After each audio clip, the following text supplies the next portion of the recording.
Muy buenos días, tardes o noches. Nuevamente seas bienvenido. Todo lo que nos hemos dispuesto hoy a encontrarnos en esta cita virtual. Y como todos los demás, quisiera utilizar mi derecho de poder expresarme libremente, decir lo que pienso, acerca de este tema que nos convoca a todos en el día de hoy. Estamos hablando de una fecha significativa para todos los cubanos, 10 de octubre. Cuando todos los cubanos escuchamos la fecha 10 de octubre, nos viene una primera cosa a la mente: esclavitud y libertad. Quisiera tocar este tema y hacer una pregunta. ¿Realmente ha sido abolida la esclavitud en Cuba? Más adelante podemos llegar a alguna conclusión. Pero primeramente, quisiera ver cuál es la definición de esclavitud. Esclavitud es el estado de una persona que está bajo el dominio de uno o varios sujetos y que por lo tanto carece de libertad. Esta es la palabra clave. El que carece de libertad, entonces está debajo de alguna forma de esclavitud.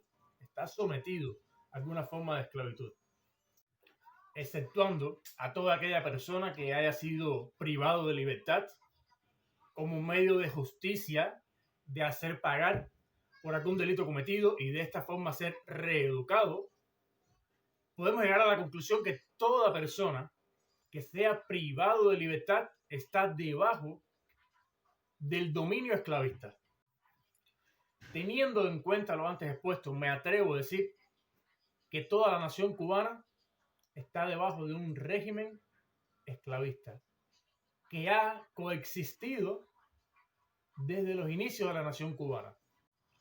10 de octubre del año 1868, un hombre llamado Carlos Manuel de Céspedes comienza la lucha contra el Estado esclavista, pero no vamos a hablar de esta historia. Creo que todos los cubanos conocemos esta historia. Vamos a hablar de cómo desde antes de esta fecha y hasta la actualidad, aún Cuba, el pueblo cubano, toda la nación cubana, continúa sumergida debajo de un dominio esclavista.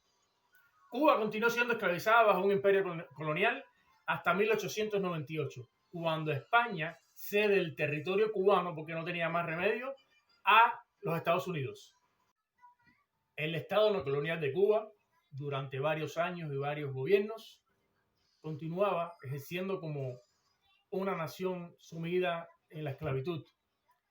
Situación que fue agravada al entrar en el poder el dictador Fulgencio Batista, el cual mediante un golpe de Estado logró obtener la presidencia de Cuba y sumió a Cuba dentro de una privación de libertades a un punto que hasta ese momento solo se había vivido en los años de la colonia, al principio de la colonia. Luego, en el año 1959, un nuevo dictador toma el poder de Cuba. Durante todo el régimen de Fidel Castro, el nuevo dictador cubano, y hasta la actualidad, se ha agravado la situación acerca de la libertad en Cuba. ¿Es Cuba un país libre? ¿Continúa siendo Cuba un país esclavizado? Si vemos el primer artículo de la Declaración Universal de los Derechos Humanos de las Naciones Unidas, este plantea que todos hemos nacido libres e iguales, y todos tenemos nuestras propias ideas y pensamientos. Pero en el caso de Cuba, no todos pueden poseer sus propias ideas y pensamientos. Especialmente cuando éstas no son capaces de perseguir los preceptos indicados por el Estado cubano. Un Estado socialista, esclavista y comunista. Podemos poner un ejemplo sencillo. El ejemplo más real lo posee la Constitución cubana, que reconoce al Partido Comunista de Cuba, por sus siglas PCC, como único, y cito literalmente, con la fuerza política dirigente superior de la sociedad y del Estado.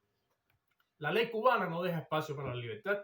Poseer ideas diferentes a las establecidas por el único partido cubano puede ser penalizado por la ley. Tengamos en cuenta que todo aquel que aspire a poseer cargos de dirigencia, ya sea en el ámbito del sector empresarial, etc., debe pertenecer obligatoriamente al Partido Comunista Cubano.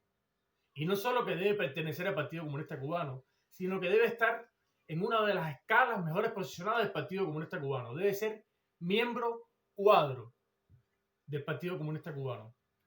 ¿Dónde quedan aquellas personas que no quieren pertenecer al Partido Comunista Cubano? En todos los países, excepto algunos como Cuba, muy pocas excepciones a nivel mundial, hay pluripartidismo. ¿Qué significa esto? Que tú puedes decidir si quieres pertenecer a un partido que tiene sus planteamientos, que tiene sus ideas, que posee su línea. O puedes pertenecer a otro, sea similar o sea diferente a este. O también tienes el derecho a no pertenecer al partido. En el caso de Cuba, o eres o no eres. Pero no ser miembro del Partido Comunista de Cuba tiene sus desventajas, ya que, como decía anteriormente, no puedes aspirar a poseer cargos de dirigencia. No vamos a hablar del ámbito empresarial. Si eres médico, eres un buen doctor y quieres aspirar a la jefatura de un hospital, solo es esto posible si eres cuadro del Partido Comunista de Cuba. ¿Es esto una verdadera libertad? No lo creo. No puedo dejar de lado la idea de la esclavitud cuando, si no poseo las ideas que establece el Partido Comunista Cubano, no puedo aspirar a ser nadie en mi propio país. Es decir, que no tengo derecho a poseer mis propias ideas al respecto. Esto, por supuesto, establece un peligro real para el gobierno cubano. Porque imagínense que yo, como director de un hospital, piense muy diferente a lo que establece el Partido Comunista Cubano. ¿Cuántos trabajadores tengo yo a mi alcance? ¿Cuántos médicos? ¿Pero cuántos empleados de limpieza? ¿Cuántos empleados de cocina? ¿Cuántos empleados de servicio tengo yo al alcance de mi mano? ¿Con cuántas personas puedo yo hablar y demostrar que mis ideas no están de acuerdo a lo que establece ese único partido? Pero ¿crees tú? Ahora quiero que pienses. ¿Crees tú que es verdadera libertad estar obligado a pertenecer a un sistema político, como es un partido en un país, para poder aspirar a cargos? Entonces mi experiencia laboral se ve limitada. Mi experiencia personal se ve limitada por el simple hecho de pensar diferente. Entonces, la esclavitud aún impera en el territorio cubano. Quisiera continuar con otros ejemplos. El artículo 9 de la Declaración Universal de los Derechos Humanos, y cito textualmente: ninguna detención injusta. Nadie tiene derecho de meternos en la cárcel sin una buena razón y de mantenernos encarcelados